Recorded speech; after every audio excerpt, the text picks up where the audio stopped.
Hi everyone, it's Kutsia, the creator and host of Down to the Struts. As the team works on season 10, we wanted to bring you something extra special. Over the next 9 weeks, we'll be recasting listener favorites from across all 9 seasons of the podcast. Every conversation I've had on this podcast has been incredible and has taught me everything I know today about disability history, culture, and design. But we wanted to highlight one episode from each season that you, our listeners, particularly enjoyed.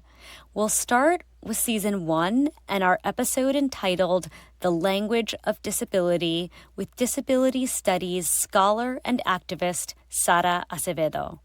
I often point new listeners to this episode as a foundational primer about the concepts of disability justice, the social versus the medical model of disability, the term crip, and many other critical concepts that help us understand the disabled experience. I could listen to Sara for hours, and I hope you enjoy revisiting the language of disability with me.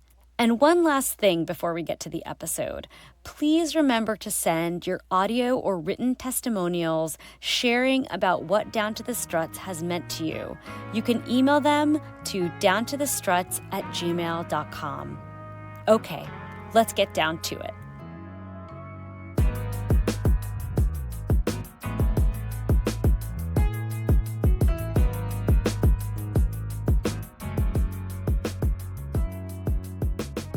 Hi, this is Kutsia Naki, and welcome to the second episode of Down to the Struts.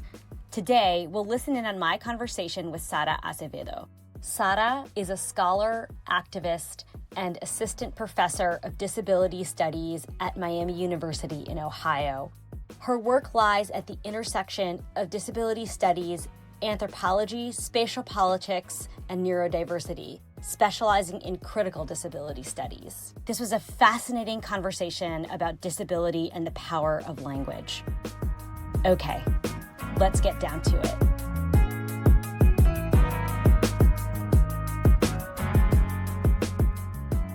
Thank you so much, Sara, for joining us. I'm really delighted to have you on Down to the Struts today. I wanted to start by asking you to share a little bit about yourself, your disability journey, how it led you to your interest in linguistics, and your work at the intersection of anthropology and social change. Thank you so much for having me, Kutsia. I think that this is a great project. I'll do my best to answer your questions. So my journey with disability, I like to talk about my journey with disability studies. I think that makes more sense for me. I was studying French linguistics in Spain. I was born and raised in Colombia, but I went to Spain for my undergrad. And while I was there, I had the opportunity to come to the United States to a summer camp that served disabled adults from 18 all the way to 80 or something like that. And I did that for 5 years. And then at the end of those 5 years, or a little before that, I thought, I really want to do justice to this hand-on experience that I've had working with disabled people in this sort of recreational setting. And based on conversations I had with people who went to camp, I just really wanted to know more and actually be fully educated. I mean, to the extent possible, you're never fully educated, but I really wanted to be educated on the topic. And I decided to change the course of my professional career, and I applied for graduate degree in disability studies in a bunch of different places. But I decided to come to Philadelphia, Temple University.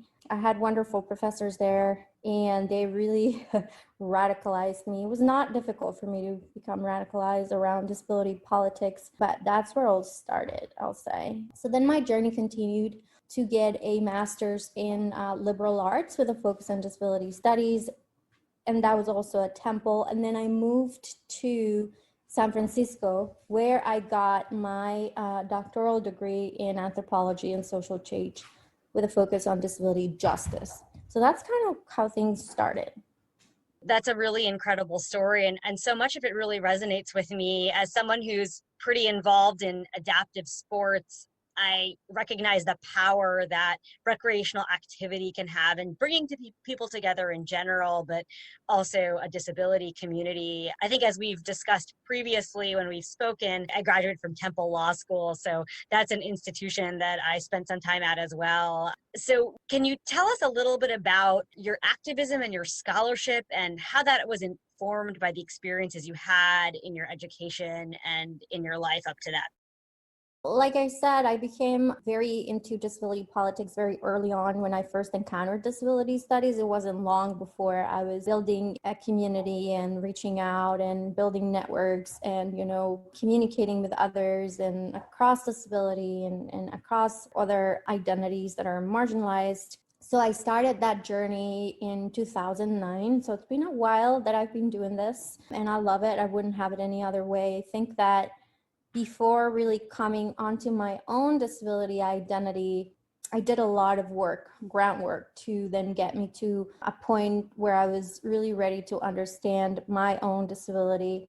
I always knew I was neurodivergent. I just didn't have the language for it. And so I saw myself reflected in so many of my peers in so many ways. And finally, when I was conducting research with autistic community scholars and educators in Berkeley, I finally came to identify myself as an autistic person, and then pursued a formal diagnosis, mostly to have access to accommodations and services that I wouldn't have had access if I didn't pursue a diagnosis. And that's very controversial, right? Because it really is seeking validation from a medical expert when we ourselves know ourselves better, so much better than what somebody else could know about us based on a book, on a textbook or an anatomy class. I'm not saying that medical experts are completely clueless, but they are sometimes when it comes to other people's lived experiences, and especially listening to your own experiences and how you reflect those and how you experience those and relate them and convey them. And I had already started doing work on neurodiversity before I started my dissertation process. So I became more and more involved, and right now my work is really fully drawing from critical autism studies and, of course, critical disability studies.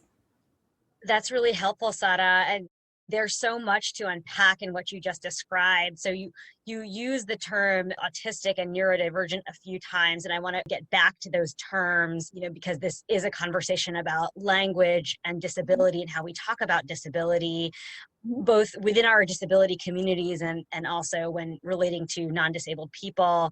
And you really also touched on something else that's really important, is this idea of the medical model of disability, which relates to the scientific or medical aspect of a disease or a condition that people have versus the social model of disability.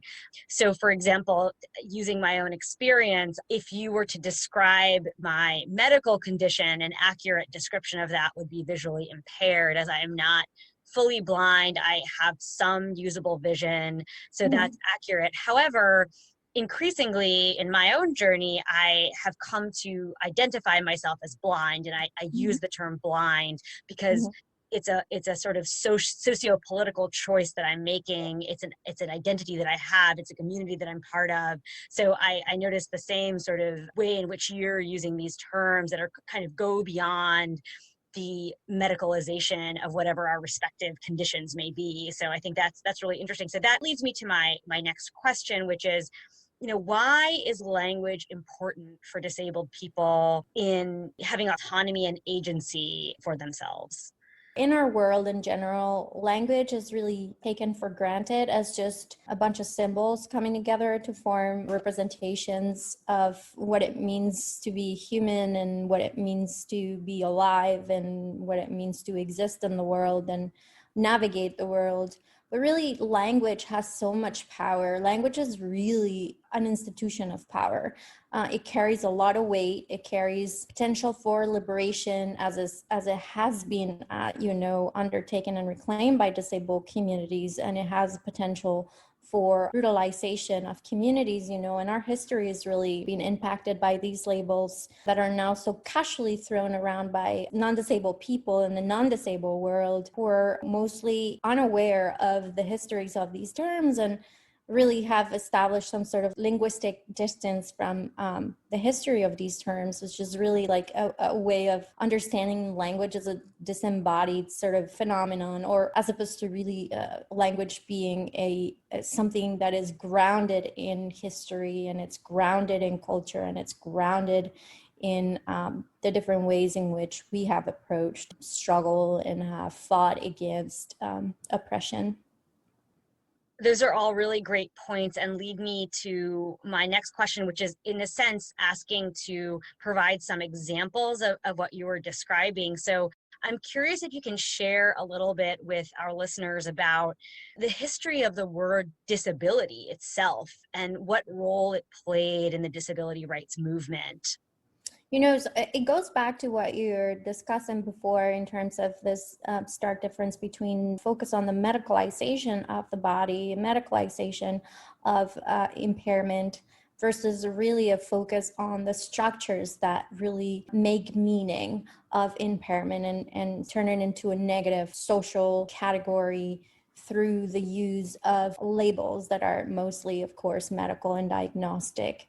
So the history of any term is not really cut and dry. It's not that easy to really look for a quote origin of a word or a term, as it has so many, there are so many elements to it that are unknown to us, as with everything else, in the world. But I would say that there is this transition from the medical model of disability to really the social model of disability. And we're way beyond the social model of disability right now. But I would say that first distinction that was made by disabled sociologists, who were the ones who, following on community efforts, thinking about the social experience of disability in the UK, was this idea that there is a distinction between the body understood as an individual problem, so a biological individual problem, and the idea of disability being a process. So there is this process of disablement that occurs when they argue the negative socialization of impairment. But then the word, of course, is being reclaimed by our communities in ways that, for instance, the word crip has been reclaimed by our community. So in that sense, there is a historical transition. It's not very clear, when it really occurred, but it took place around I would say the 80s, when this difference was really made sort of clear, even, in activist circles and scholarly communities as well. So most people are not as familiar with the term crip. Can you talk a little bit about, again, as you mentioned, it's really hard to trace the history of these words to a single source. So you talk about this process of reclamation, right? So I imagine, if I understand you correctly, with crip, it started out as being sort of a term that was used negatively that was then reclaimed or reappropriated by the disability community. So can you say a little bit about the word crip, what it meant in the past, what it means today, and just tell us a little bit about that, because I think folks are a little less familiar with that term. Sure. So it's an abbreviation of crippled, which refers more specifically to a physical disability. And it's been reclaimed in such amazing ways. And then it's derived into this amazing compound words such as cryptum or crypstemology, or so many other really iterations of the word that really disempower that negative historical connotation and really invest the word with so much cultural meaning, and even in sensual and erotic meaning too. And it's been the components of performance art. So you think about this Sense Invalid, for instance, the troupe of artists of color who really emphasize or center the gender non-conforming experiences and non-binary experiences. So his claim of the body, the disabled body, is a sensual, sexual, erotic side of pleasure as well. So, crip is really related to the arts. It has a lot of history and rooted in the arts, as we know the term today is being reclaimed by disabled artists. That's really interesting. I didn't recognize the connection between the word crip being used in an artistic concept. I've also heard of it in a political context in campaigns. For example, hashtag crip the vote, I understand essentially connotes making voting accessible for people with disabilities. I would say that the way in which artistic iterations of crip really manifest is it's utterly political. It's utterly political. So, the artistic, the political, the sensual, the embodied, they're all part of our history, and they're an active part of the way that we appear in the world, and the way that we gather together in collectivity around our various identities. And I would say any identity that is contested is political. And of course, disability is a very contested identity. Yes, and that is a great segue into another topic that I wanted to cover with you, which is there's a lot of debate between this concept of person first language and identity first language. So for listeners not familiar with those concepts, that is the difference between, for example, the term person with a disability and disabled person. Mhm. Likewise, when we talk about what you and I have been referring to as the non-disabled world or non-disabled people, there's a debate between using that term versus able-bodied. So can you talk a little bit about these debates and what they mean for disability rights and the disability culture?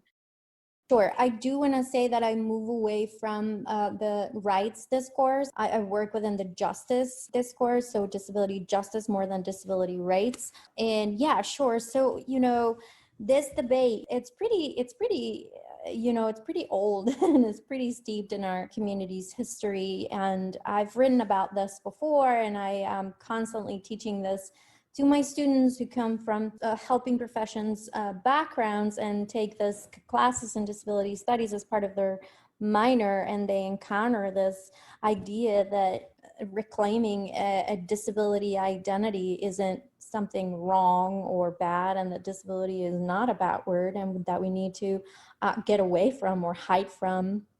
Actually, the contrary. And this came about with the autistic movement of the 90s here in the United States, really foregrounding the idea of a process of disablement with the force of the social model within that framework, and really thinking about how these processes are not natural or transcendent, but they are actually rooted in history, constructed, as opposed to just existing in a vacuum with no impact from social agents, right? So emphasizing on this idea of disablement as a process really brings this idea to the center stage, that we are not disabled by our bodies themselves, but actually by the structures and policies and interactions and personal and at the systemic level that really disable us. That's also an idea that's been contested, because the very idea that disability does not reside in our bodies is actually something that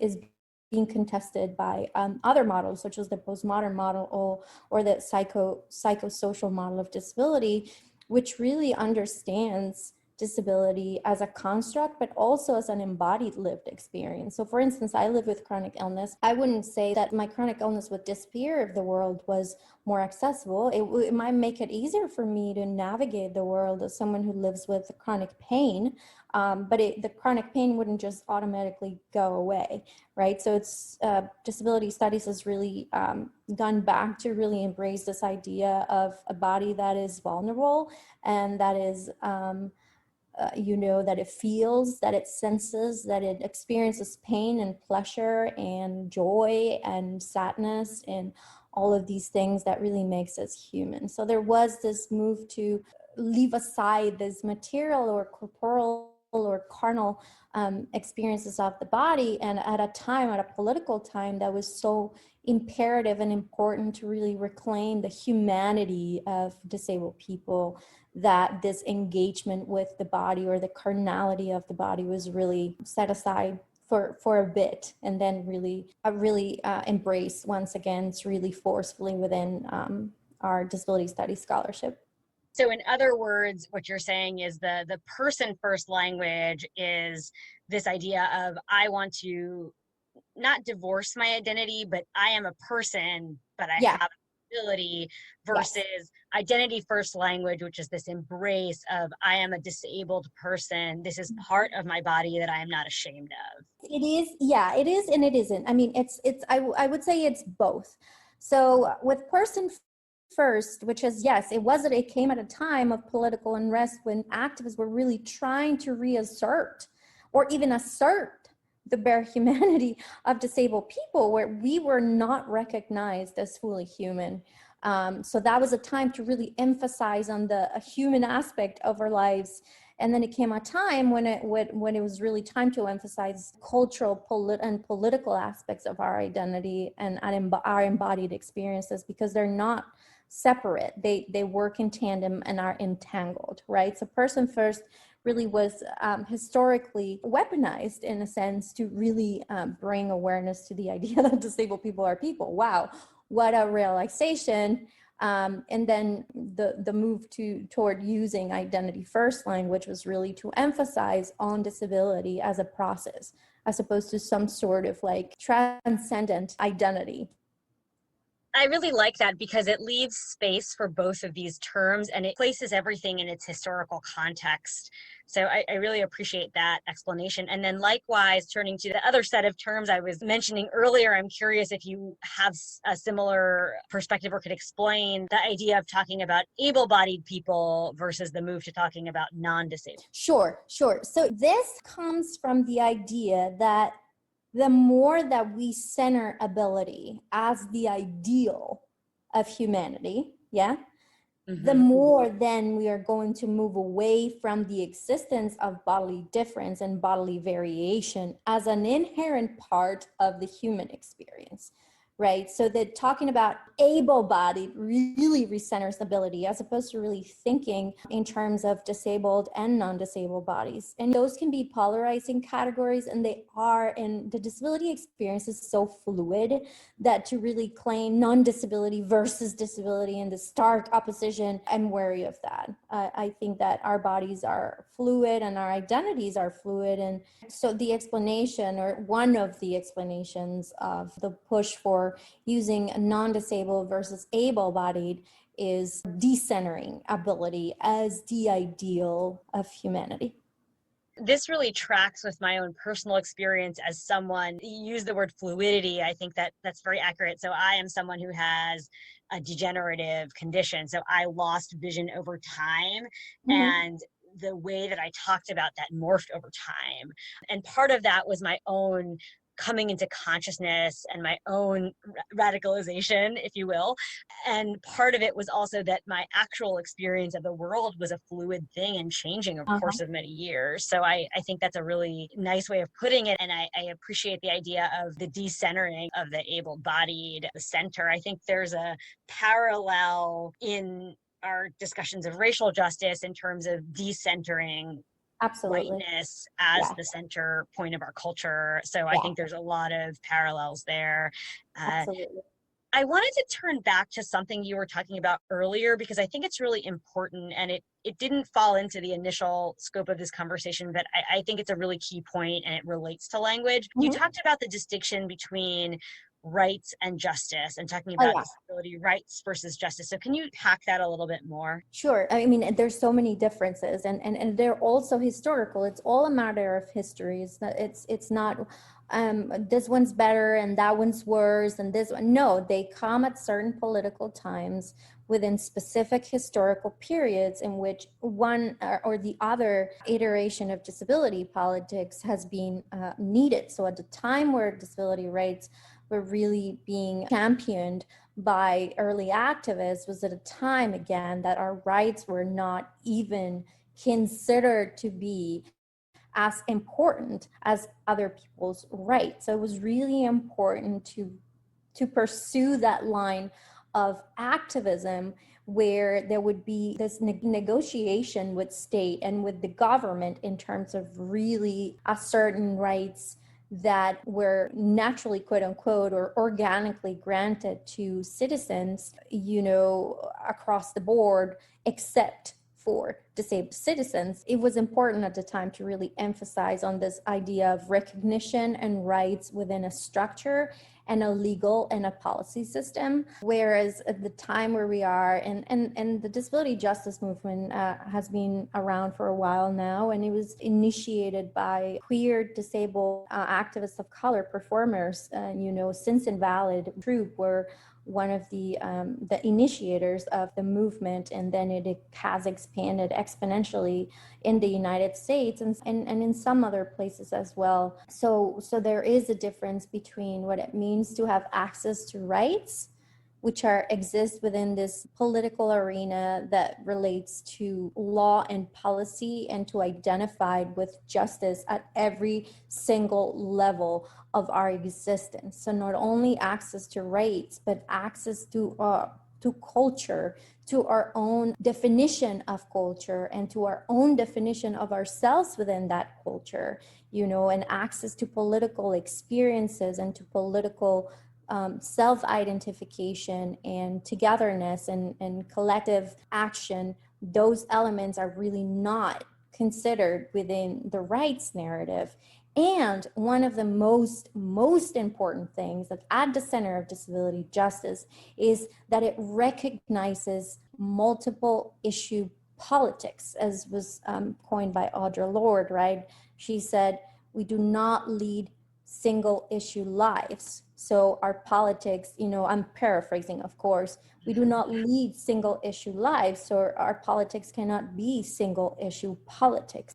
Disability justice really emphasizes disability at the intersection of other marginalized identities, such as race and gender expression and identity and sexual orientation and expression, ethnicity, citizenship status, religious practice, political affiliation, and so many other identities that fall within those that are marginalized from conversations, not only in terms of rights, but in terms of culture.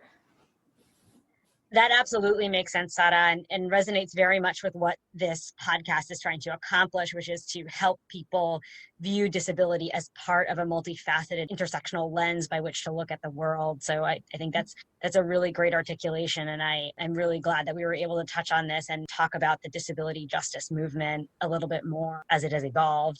So with all of that said, what advice would you give to a non-disabled community about using language and building a vocabulary around inclusion for disabled people? That's another thing. I'm not very much, I don't work very much within the context of inclusion. I work with the context of access.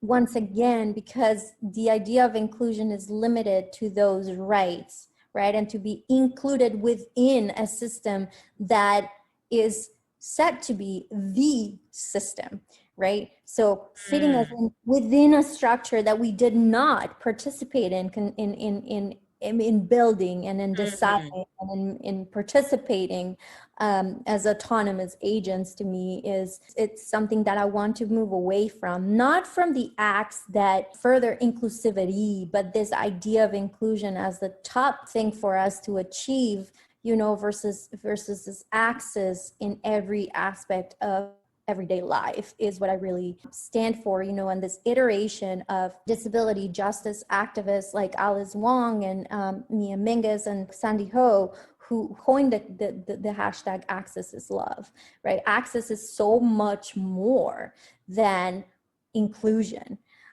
Goes way beyond the built environment. Again, it is access to political, affiliation, and to the constructing our own knowledge and our sense of meaning, and what our histories really tell about the story and the lives of disabled people in different parts of the world. So I would say that the advice that I would give to my students is really read from disabled people. Seek materials authored by disabled people. Seek content, whether at the level of grassroots activism or the scholarly world. Pursue information that you're getting directly from the source, so to speak. There's so much mediation of disability, the disability identity out there. There's always this filtering effect that disability has, because it's understood as something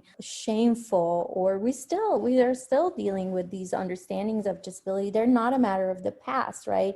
So there's a lot of euphemisms around the word disability too, which are so very offensive, but these come from ignorance, sometimes willful ignorance. So I do tell my students, it is so important for people who currently identify as non-disabled to seek out this, to educate themselves, really to not rely on disabled people to educate them at every step of their journey, so to speak, into consciousness, but really to seek out the sources that will inform you, and those will be those authored by disabled people ourselves. That's really excellent advice. And your comments really were a moment of awakening for me. I think the common language of today has been, the DEI, so diversity, equity, inclusion. Yes. And Yes. I love your exposition of the term inclusion as, again, inclusion into an able-centric system, and the idea of access is more acknowledging that system is able-centric and then creating access as an act of love. So I really like that framing. I think it makes a lot of sense. And then I just wanted to also reference the point you were making earlier about the sort of euphemistic language. So some examples of that include differently abled and things like that. So for non-disabled people, there's actually a hashtag, I believe it says, it's hashtag say the word. It's not scary. It is a political identity, and it has meaning that is powerful and in a positive way. And so I'm really glad you pointed that out as well. So on the point of reading, I think there is definitely a balance. You're right. People should go and seek out the information and be proactive. But I would like to ask the question, because you are a scholar and because you have such a bird's eye view of this space, is there anything in particular at this moment you would recommend to people? Any recommended reading from Sara Acevedo? Absolutely. The first thing that I recommend you go read are the 10 Principles of Disability Justice by Since Invalid, and everything else that is on their website.